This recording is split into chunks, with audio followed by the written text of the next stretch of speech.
Fala, torcedor do Verdão, mais um vídeo aqui no canal JP Palmeiras para trazer as últimas informações. Estou trazendo aqui para vocês o Seleção Esporte TV, analisando a vitória do Verdão contra o Atlético Mineiro, galera.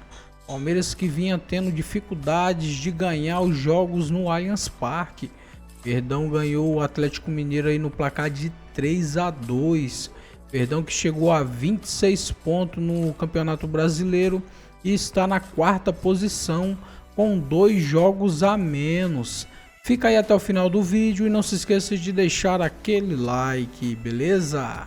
Como também Richard Rios chegou no Palmeiras vindo do Guarani, era um jogador de Série B e virou nesse ano o jogador mais regular do time, né?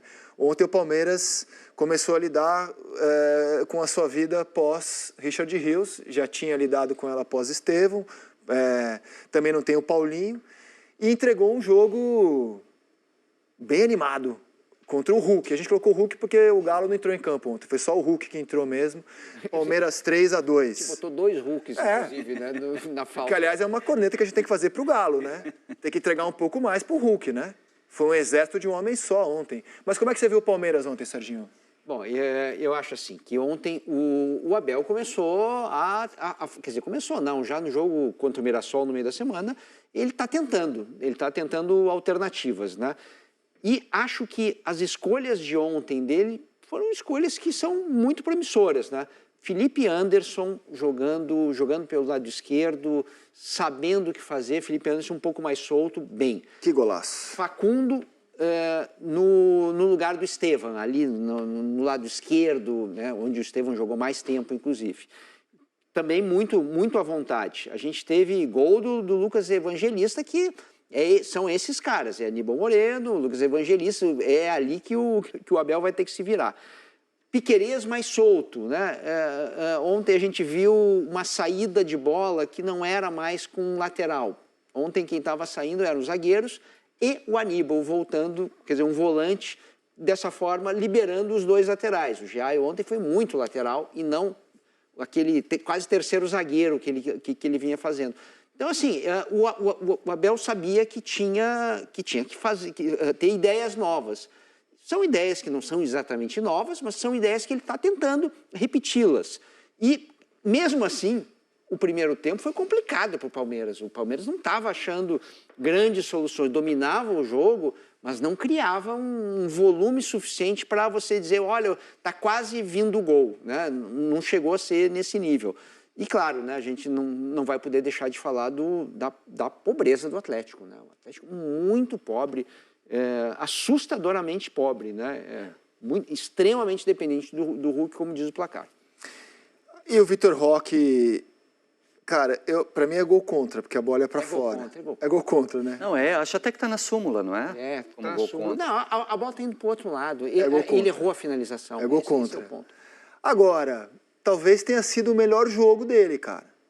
O Abel já vinha elogiando o Vitor Roque na Copa do Mundo por fazer o que ele chamou de serviço sujo, né? Correr, se esforçar, marcar pelos lados, criar jogadas.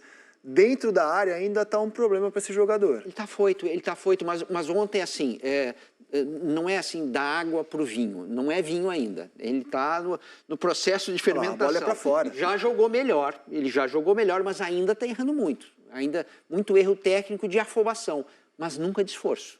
Esforço é o que não falta para esse moleque. Nunca. Ele está tentando de tudo, né? E como está muito afobado, o Abel já falou isso em entrevista, o Abel até ficou na dúvida, o que eu faço com ele, né? Porque aconteceu com o Endrick também, não sei se vocês lembram, né? O Endrick vai, pinta, aparece, daqui a pouco o Endrick entra naquela seca do moleque que está afobado. Aí o Abel deixou o Endrick um bom tempo no banco, começou a usar. Endrick foi uma das razões do... Mas tem uma diferença, né? O Endrick é formado na base do Palmeiras, era o único clube dele. O Vitor Roque chega custando 150 milhões de reais. Sem dúvida. Como bem lembrou o Eric Faria ontem no fechamento, um cara de 22 anos já está no 5º clube da carreira dele. Cruzeiro, Atlético Paranaense, Barcelona, Betis. Não dá certo na Europa, volta. Olha a quantidade de coisa que já aconteceu na vida de um cara de 22 anos. 5º clube. Afoito, claramente ele está com pressa de retomar aquela promessa que ele demonstrou ser, né, Rafinha? Ele tá com pressa, cara. A forma que a gente viu esse menino aparecendo no futebol, eu encontrei ele no Atlético Paranaense, ele deu um trabalho para nós. Você falou 22 anos? 20. 20 anos. Quinto clube na vida de um cara de 20 anos. Mais grave ainda. Ver esse menino despontando no futebol. Quando ele jogamos no São Paulo contra o Atlético Paranaense, ele acabou com o jogo. Ele destruiu o jogo, ele dava uma força, um arranque. E essa palavra que você foi muito bem colocada. A força, sabe? Um menino que tem a qualidade que ele tem, a força que ele tem. Muito, né? Se doa, vai pra lá, e às vezes quer abraçar, não, eu preciso fazer. E as coisas não funcionam assim. O futebol não funciona assim. E toda vez que ele traz esse peso para ele, que ele tem que é o Vitor Roque do Barcelona, não. É o esporte coletivo. Véio. Quando a conquista coletiva, ele vai gerar o benefício individual. Agora, ele tem que... O cara dele, sempre não querer resolver, mas isso tá claro que está mexendo com ele. Erra alguns passos assim que você vê que ele não errava nunca na vida. Quando ele vai para o Barcelona, eu imagino que todo o staff dele ali, os empresários, você está se aproximando da próxima Copa do Mundo. Você está arrebentando no futebol sul-americano, decidindo um jogo internacional. Agora você vai para o Barcelona, é daqui para a Copa. E a ida dele para a Europa o afastou da Copa, né? Aí ele volta para o Brasil, depois de não ter dado certo no Barcelona, não ter dado certo no Betis. Palmeiras vai lá e aposta nele. Então, assim, eu acho que ele está com pressa de retomar, assim, eu vou ser o centroavante da Copa, eu vou jogar a Copa. E essa pressa talvez esteja deixando ele mais longe do objetivo ainda. Vitor Roque e Endrick, a sensação que a gente tinha no começo do ciclo, já que a gente está falando disso, é de que a melhor ideia para a seleção brasileira era investir nos dois jogadores, um Barcelona, outro Real Madrid, e a partir dali recuperar o status do centroavante brasileiro, né? E não rolou, cara.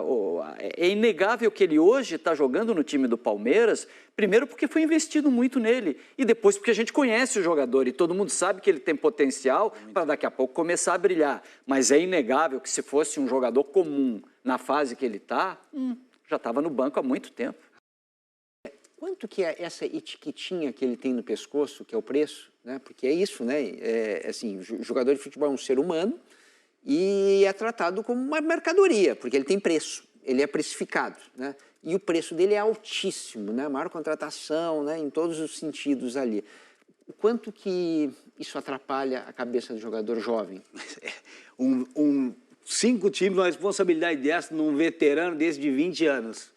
Imagina a cabeça desse menino, o turbilhão que deve ter passar na cabeça dele. O tanto de pensamento que deve ter, tanto de expectativa. Eu não concluí a minha fala porque é o seguinte, tem mais 10 para ajudar ele. Essa responsabilidade não pode ser toda dele, de querer assumir tudo. Esse é uma missão muito boa para a comissão técnica do Palmeiras.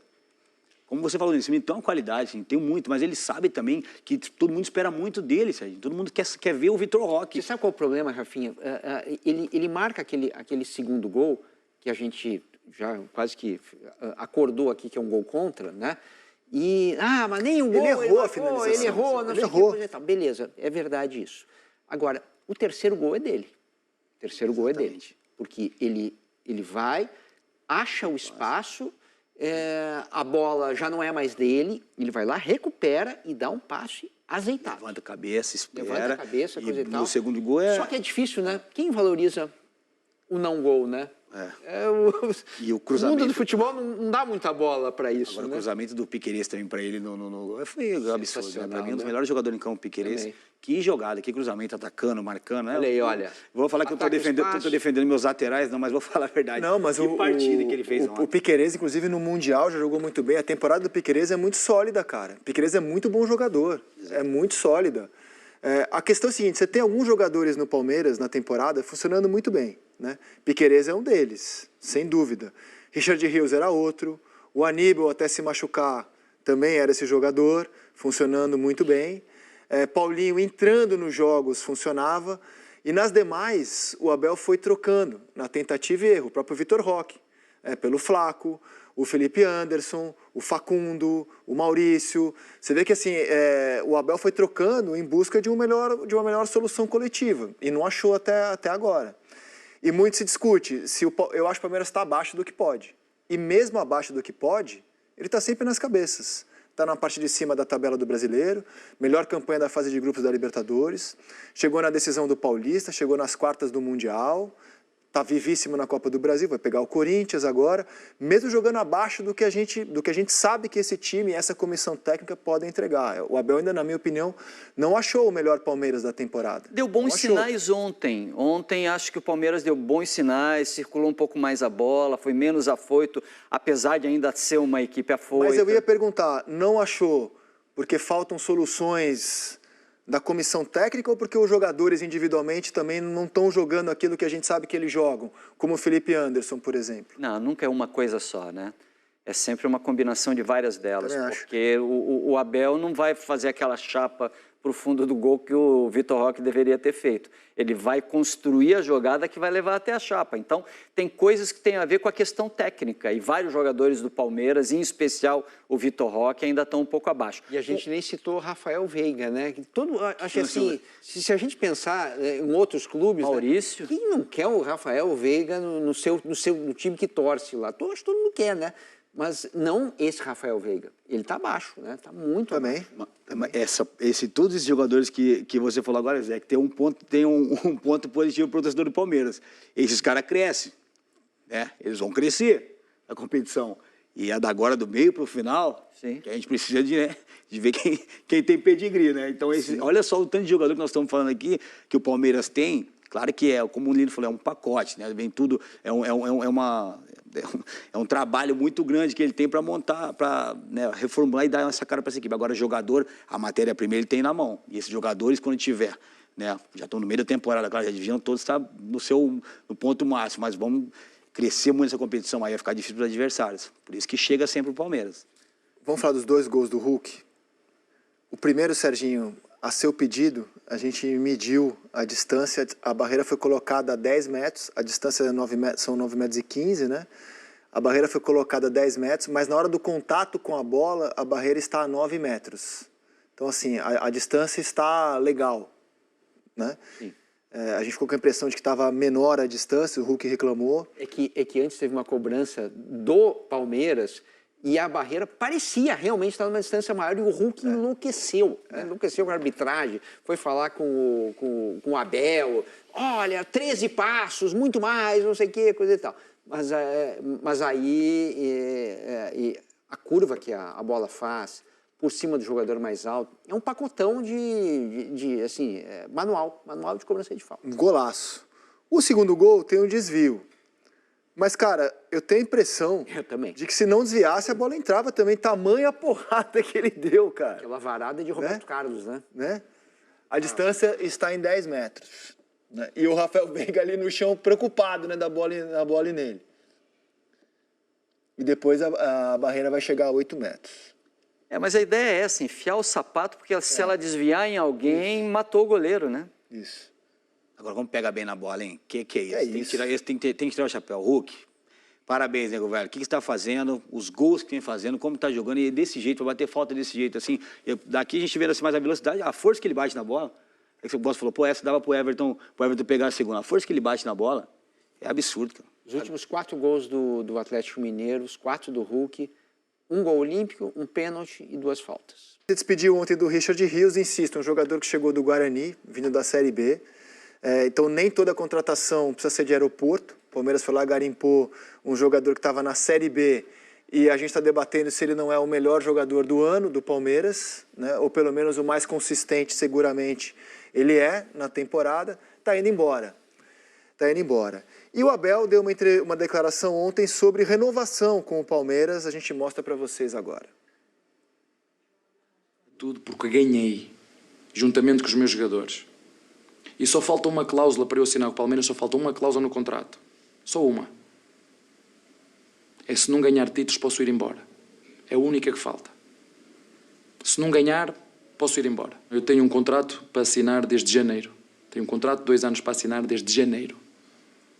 Só que já disse várias vezes, eu quero estar aqui se for para ganhar títulos e se vir esta vontade nos meus jogadores. E para assinar é muito fácil. Uma cláusulazinha, se não ganhar títulos, posso ir embora. Vamos. Muito fácil assinar comigo. Desde janeiro que tenho um contrato ao meu lado para assinar. 2 anos de contrato, até 2027. Como é que você interpreta a fala do Abel? É uma uma bravata do bem. Né? Isso aí não está em contrato, coisa nenhuma. Né? É o que dizem todas as fontes, dos dois lados, que não está em contrato. Mas pode ser uma decisão dele. Ele pode dizer, olha, só vou assinar se eu ganhar o título. Aí é uma decisão pessoal dele. Só não é uma cláusula. Não sei se ele vai fazer isso, porque tudo depende também da proposta que ele tem lá fora, aqui dentro. E acho que não é assunto sério no sentido de ser decisivo, né? Ele quer vencer, quer motivar todo mundo, quer mostrar para os jogadores dele, para a torcida, que ele está super engajado em levantar uma taça, coisa que esse ano o Palmeiras, no ano passado foi um pouco mais complicado, mas esse ano o Palmeiras no Brasileiro não está tão bem colocado assim, está um campeonato bem mais difícil, tem mais gente, o Palmeiras não é líder. E, claro, tem as Copas, e as Copas não são meio incontroláveis. Mas, assim, ninguém discorda se eu falar que o Palmeiras briga por 3 títulos, né? Copa do Brasil, Libertadores e Brasileiro. Entre os favoritos, as 3 competições, né? Isso é uma bravata contratual, mas é uma verdade absoluta no futebol, né? O treinador que não ganha nada, uma hora ele vai acabar saindo. Se ele passar mais um ciclo sem ganhar nada, ele sabe que o ciclo dele vai se esgotar. Então, não, eu concordo contigo, não é contratual, mas é a maior verdade do futebol. Então é isso, torcedor do Verdão, valeu por chegar até aqui no final do vídeo, não se esqueça de deixar aquele like, beleza? Se você ainda não for inscrito aqui no canal, já se inscreva, ative o sininho de notificação para não perder nada que eu posto aqui no canal. Falou e até mais!